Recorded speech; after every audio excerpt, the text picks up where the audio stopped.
বুঝতে পারছি না আমরা কেন খুঁজতে এলাম এই মঞ্জুকে, ওরাও তো আসতে পারতো ছোট। তাহলে পম্পমকে কে দেখতো দিদি ভাই, তোমার বর তো 2 সেকেন্ডে অজ্ঞান হয়ে গেল, শুনলে না? এই মঞ্জু বাবলুর আর একটা অ্যাফেয়ার ছিল যে পম্পমকে জানতো, সব বুঝতো ওদের ব্যাপারে, পম্পমকে পছন্দও করতো না, টিউশন যাওয়ার নামে সব করতো। তো মহিলাকে লাস্ট এখানেই আসতে দেখা গেছে, এই ফ্ল্যাটটা মহিলাটাকে বানিয়ে দিচ্ছিল, বাবু তাকে খুঁজে পাওয়া যায়নি, তার বাড়ির লোক আসতে পারেনি খুঁজতে, আমাদেরকে আসতে হলো। কি শুনলে দিদি ভাই তুমি? ওই মহিলা কেউ নেই।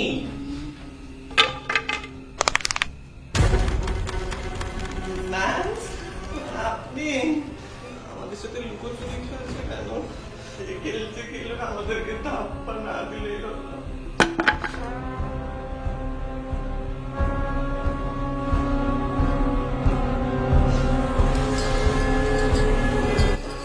বেঁচে আছে ছোট মঞ্জু দিদি।